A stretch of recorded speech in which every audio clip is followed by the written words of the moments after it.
welcome back to my channel. So today I wanted to create this look for you guys. This look is obviously inspired by sugar skulls. Sugar skulls are often seen for the Day of the Dead or Dia de los Muertos. I really wanted to do an easier Halloween tutorial.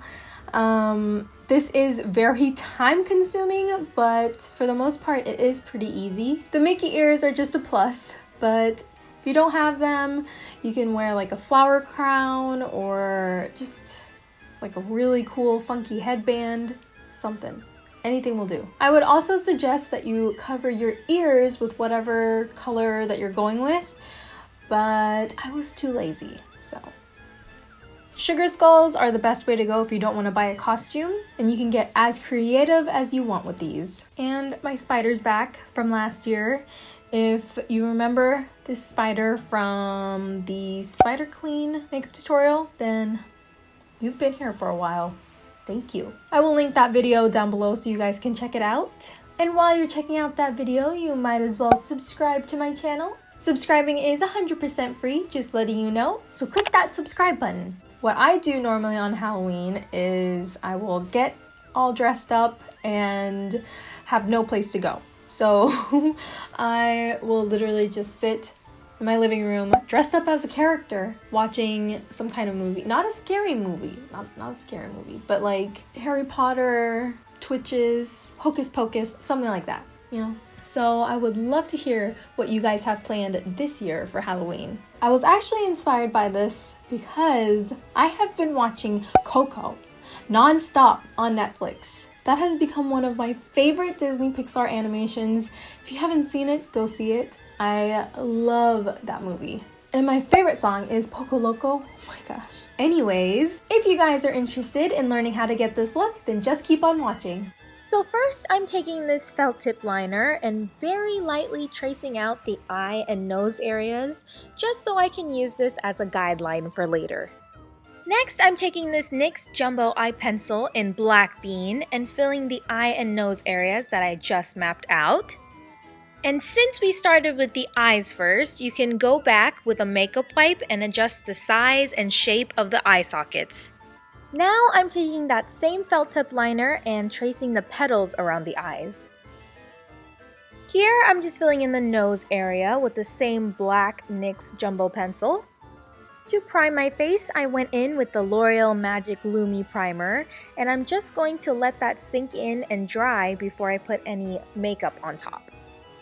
So in the meantime, I'm taking my beautiful Morphe 35P palette and mixing these two shades of purple and slowly applying this on my lid area in patting motions so that I don't disturb the black base we laid down earlier.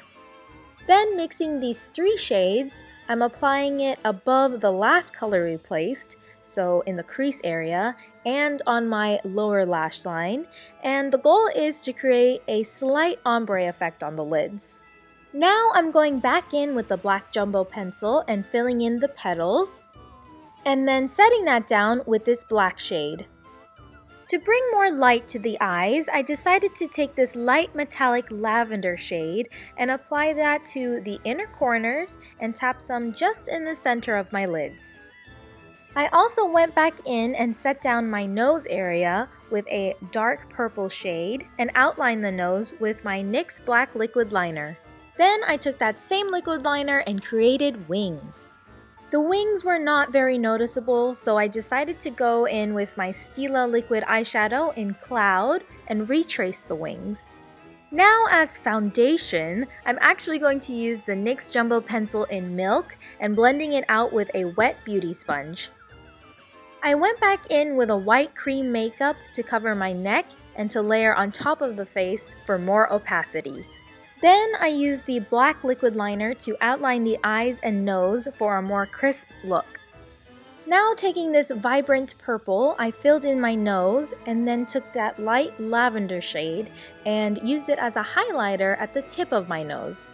Next, taking a cool toned purple shadow, I'm going to trace out the contour for my face. Then I'm going to darken up the contour with this black shadow and then go back in with these purple shades to bring some color back into my face and neck. Now I'm just curling my lashes and applying some Butter London Double Decker mascara.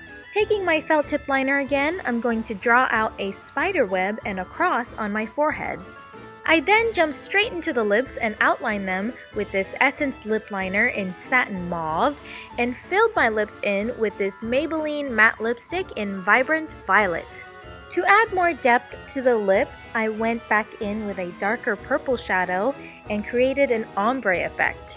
Going back to the spiderweb and cross, I went over the liner with dark purple shadow to create more dimension. For the lips, I first applied some of that lavender shadow in the center, and then with my black liquid liner, I extended the sides of my lips and drew what resembled almost a scarecrow-like mouth. And as always, I wanted to add some bling, so I applied these little round rhinestones on the outside and inside edge of the eye socket area using the NYX glitter glue. And just a tip for when applying gems, use eyelash glue so that they last longer, and use a waxy pencil to help you pick the gemstones up, like I'm doing here. I felt that the chin area looked a little bare, so I just added a random design on the chin just to balance out the face. For extra drama, I popped on these Flutterful and Fierce Kiss lashes, which are from their Halloween collection. And finally, I wanted a little bit more glitter on the lips, so I used this Urban Decay Lip Top Coat in Fever and applied this between the black lines for a more fuller pout. Alright guys, so that's it for this makeup tutorial. I hope you guys enjoyed. Please subscribe if you haven't already, give this video a big thumbs up, and I will see you guys in my next video. Bye! I've been here for 4.5 hours filming this. Oh my gosh. I think that's a new record. Oh. Like I said, time consuming. Easy, but time consuming. My favorite song is Pollo Loco